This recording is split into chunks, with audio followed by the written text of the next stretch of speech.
जमा झालं त्याविषयी आता हे उमेशभाई कोणाला काही शंका कुशंका असेल त्यांनी ते उत्तर प्रश्न सांगावे. उमेशभाई उत्तर देतील हे वकील साहेब आमच्या मंडळातले बी काही लोक आहेत ते बी सांगते नाही. बरोबर ना? पहले तो जो लोग उपस्थित कच्ची विसा की मीटिंग में नहीं थे, ऐसे कितने लोग हैं यहाँ पर जो कच्ची विसा हॉल की मीटिंग में नहीं थे? नहीं थे. बाकी लोग थे क्या? हाँ सब. आप भी थे? तुम्हें नहोते क्या? आप नहीं. तो कच्ची विसा की मीटिंग में लगभग हुआ है सारा विषय, किंतु जो नहीं थे उनके लिए मैं फिर से दोहराता हूँ. और जो इसमें प्रश्न है, कुछ सुझाव है, क्योंकि हम राज्य सरकार को प्रस्ताव देने जा रहे हैं, हमने अभी दिया नहीं. वो मीटिंग हमारे लिए पर्याप्त थी. और जो सह्याद्री अतिथि गृह में गृह निर्माण राज्य मंत्री यानी होम स्टेट मिनिस्टर, इनके माध्यम से जो हमें मीटिंग में बुलाया गया था, उनकी अध्यक्षता में जो बैठक हुई, वो अध्यक्षता में हुई बैठक में जो भी उन्होंने हमको सूचना दी कि आप प्रस्ताव दाखिल करिए, तो हमने ऑफिशियली 21 दिन की नोटिस पूरे सर्वेश्वर मंदिर मार्ग जो हमारा कानूनी रास्ता है महानगर पालिका द्वारा निर्देशित जो रास्ता है सर्वेश्वर मंदिर मार्ग, सर्वेश्वर मंदिर मार्ग के सभी निवासी अनिवासी रहवासी या दुकानदार सभी की हमने ऑफिशियली 22 दिन की नोटिस दे करके, ऑफिशियली 15 दिन पर्याप्त होते, हमने 22 दिन की नोटिस दे करके लगभग 12 स्पॉट पर हमने बोर्ड लगाकर यह सर्वसाधारण सभा हमने बुलाई. और हर मंडल के जो मुखिया है, यहाँ पर मुंबई में मंडल व्यवस्था जनरली मानी जाती है, तो मंडल के मुखियाओं को भी एक औपचारिक रूप से पत्र देकर हमने उनकी रिसीव यानी स्वीकृति की स्वाक्षरी भी करी. यह होता है कोऑपरेटिव बेसिस का प्रोटोकॉल, यह हमने पूरा किया. और उस बैठक की जो अध्यक्षता थी सर्वसाधारण सभा की, डॉक्टर बाबा साहब आम्बेडकर चौक के एक जानकार व्यक्ति जो महानगर पालिका के वरिष्ठ वसाहत अधिकारी यानी सीनियर कॉलोनी ऑफिसर है, सीनियर कॉलोनी ऑफिसर यानी महानगर पालिका की जमीन पर जो पात्रता अपात्रता निश्चित करते हैं डेवलपमेंट में, ऐसे अधिकारी वो हमारे रहवासी है, वो हमारे सदस्य है, तो उनको ही हमने बैठक की अध्यक्षता प्रदान करी और उनकी अध्यक्षता में बैठक संपन्न रही. वहाँ पर आज पर अतिथि करके जिन्होंने सह्याद्री अतिथि गृह में हमारी ओर से हम सभी ने, चुनाव के पूर्व पार्टियां होती है, चुनाव होने के पश्चात में वह लोक प्रतिनिधि होता है, वो फिर सभी का होता है, वो किसी भी पार्टी का रहेगा, लोगों का उसके ऊपर अधिकार है. तो हमने यहाँ के जो स्थानिक विधायक है उनको वहाँ पर मुख्य अतिथि करके बुलाया था, जिन्होंने हमारे लिए सरकार को प्रस्ताव देने का बहुत महत्वपूर्ण योगदान, क्योंकि लोकशाही में यही पद्धति है, लोग अपना लोक प्रतिनिधि चुनेंगे, 50% से अधिक लोग अगर इकट्ठा आते हैं तो वहाँ जो भी चर्चा होती है वो चर्चा में तय हुए ठराव, निश्चित किए हुए निर्णय हुए ठराव, यह आप अधिकृत रूप से साझा कर सकते हैं. तो इस बैठक में जो भी ठराव हुए हैं कि हम सभी यहाँ का जो सर्वेश्वर मंदिर मार्ग की जो सिचुएशन है, आप पहले समझने का प्रयास थोड़ा नकाशे से करूँ तो अच्छा रहेगा क्या, या ऐसा जबानी समझ में आएगा? क्या लगता है? ये स्क्रीन छोटी है, लोग आता है जबान से बोलिए. हमने 5 डिवीजन शुरुआती में खेले थे काम के हिसाब से. पहला डिवीजन बेलग्रामी रोड से लेकर के साइनाथ चौक तक का एक डिवीजन है. दूसरा पुलिस लाइन से लेकर के ये अपनी जो मस्जिद है यहाँ की जुमा मस्जिद है, यह सेकंड डिवीजन. जुमा मस्जिद के पश्चात प्रगति मित्र मंडल हनुमान गली दत्तगुरु और अंबिका, यह 3rd डिवीजन है. साइनाथ चौक से मार्केट गली यह 4th डिवीजन है. और मार्केट गली से लेकर के आगे लास्ट तक बावड़ गली यह 5th डिवीजन है. यह 5th डिवीजन में लगभग हर डिवीजन में 4-5 मंडल है. कई जगह पर मंडलों के एक मंडल में गलियां अलग, जैसे साइनाथ चौक में वो आधी उधर गई आधी इधर है, उत्कर्ष का भी वही है, न्यू भारत का भी वैसा ही हो सकता है. तो हमने यह कहा मंडल का अस्तित्व कायम बनाए रखे. और जैसे भी यहाँ से शिवाजी महाराज जी की जयंती आरंभ हुई तो नई गृह निर्माण सोसाइटियाँ बनाए, जमीन सीमा नक्की करके, क्योंकि फेडरेशन में आपको प्रॉपरली डॉक्यूमेंट्री वर्क देना पड़ेगा। तो चतुर्थीमा नक्की बाबा पूरब में क्या है, पश्चिम में क्या है, दक्षिण में क्या है, उत्तर में क्या है, इस प्रकार की बाउंड्रीज तय करना। तो बाउंड्री जो है लगभग हमने 20 से 21 सोसाइटीज की बाउंड्रीज नक्की करते हैं। अब यहाँ पर हर जाति पाति पंथ प्रांत पक्ष संगठन का समाज है। तो यह स्थिति में मुस्लिम पॉकेट 3 जगह पर है, नवो बुद्धिस्ट पॉकेट 1 जगह पर है, क्रिश्चियन पॉकेट 1 जगह पर है, जैन और विशेषता शाकाहारी समाज थोड़ा बिखरा हुआ है, स्कैटर्ड है, लेकिन उनके 2 जैन मंदिर हैं। और हिंदू समाज के बड़ा एक मंदिर है, एक थोड़ा सेमी साइज का है, और छोटे लगभग 9 मंदिर छोटे छोटे। तो ऐसे स्थिति में किस प्रकार की उसकी रचना हो, ये सारा विषय हमने कुछ लोगों से सूचना ऐसी बैठकें मंडल में करके लगभग 8-9 साल से हम सूचनाएं प्राप्त करें, क्योंकि हमको लोगों को नाराज करके आगे नहीं बढ़ना है।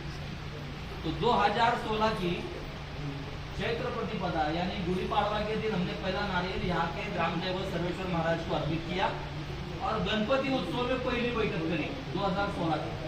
तो वो बैठक में सभी मंडल के मुखिया लोग बुलाए थे कि भाई ये करना है कि नहीं करना है, ये स्थिति है कुर्ला की।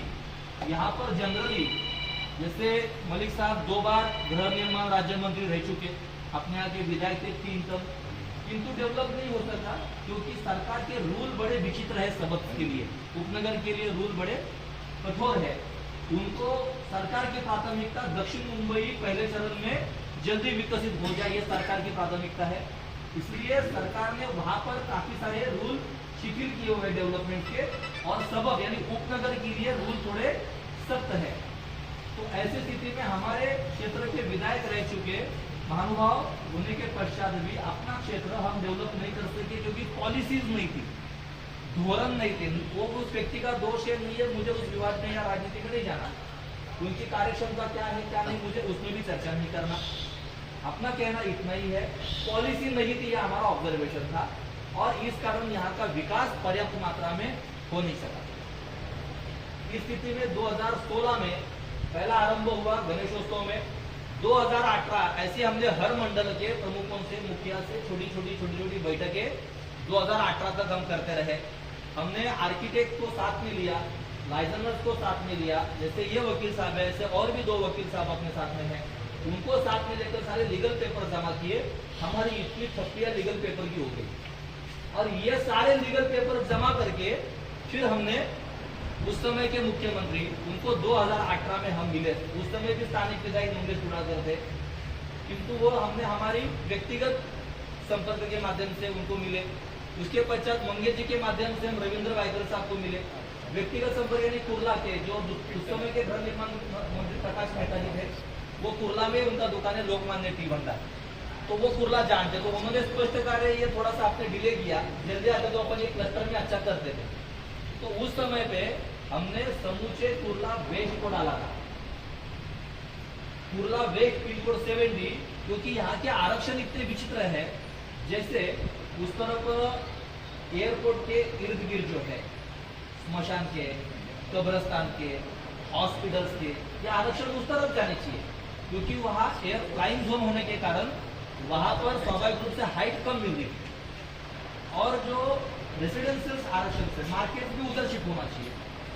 रेसिडेंशियल जितना है, एजुकेशनल जितना है, वो सारा दक्षिण की तरफ यानी बावड़ गली की तरफ, या अपने अभी जो 2 कब्रिस्तान बने उस तरफ रेसिडेंशियल होनी चाहिए। तो ये नियोजन महानगर पालिका का ठीक से नहीं था, ये हमने डेवलपमेंट प्लान में जांचा, और कुर्ला पिन कोड 70 पूरे कुर्ला वेस्ट का धारावी की तर्ज पर विकास हो, और ये सरकार करे, क्योंकि बिल्डर लाना मतलब वो फोकट का कोयले की दलाली में हाथ काला होने जैसा, मुंह काला होना। तो हमने चाहा ही नहीं था कि कोई बिल्डर आए, हमने चाहा था सरकार खुद करे डीआरपी की तर्ज पर। उस समय पे मैं मुख्यमंत्री से मिलते वक्त योगायोग से मुझे अकेला जाना पड़ा, किंतु गृह निर्माण मंत्री और गृह निर्माण राज्य मंत्री रविंद्र वायकर साहब और प्रकाश मेहता साहब, इनके साथ टीम थी। उन्होंने कहा हम अगली चरण में करेंगे, चुनाव होने दीजिए, सरकार वापस बैठने वाली है, हम अगले चरण में आपकी करते।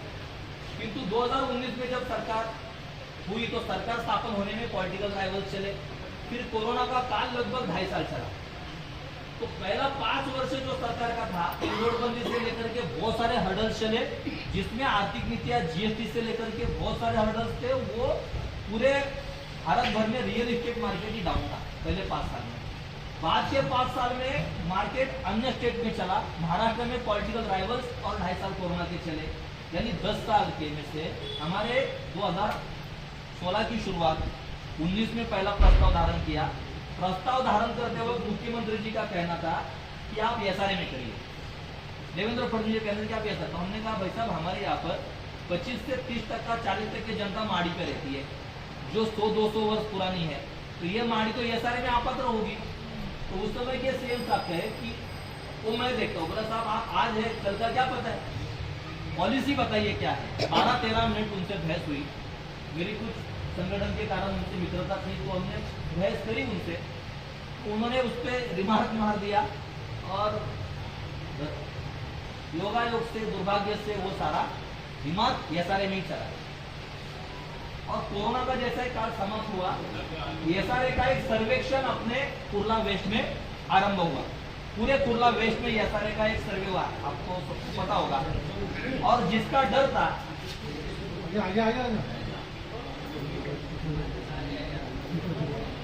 स्पीकरचं काम चालू आलं होते का? चालू आवाज येत आहे का?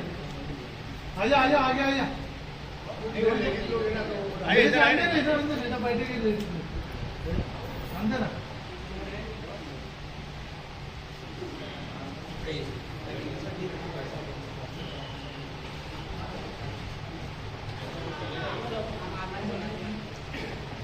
चालू होता स्पीकर।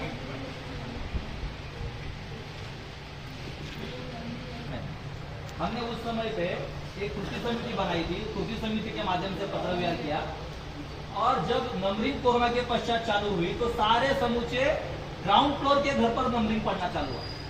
तो मैं और एडवोकेट प्रनील गाड़वे जी है, हम उस समय उप जिलाधिकारी साहब को मिले, सूर्यवंशी करके डेप्यूटी कलेक्टर थे, कि साहब ये ऐसा ऐसा क्या है।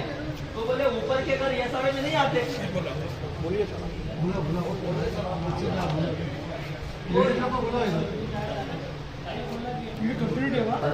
ये अनौपचारिक है, क्योंकि जब तक सभी के प्रश्न उत्तर शंका समाधान नहीं होगा तब तक कोई साइन और सिग्नेचर करना उचित नहीं है।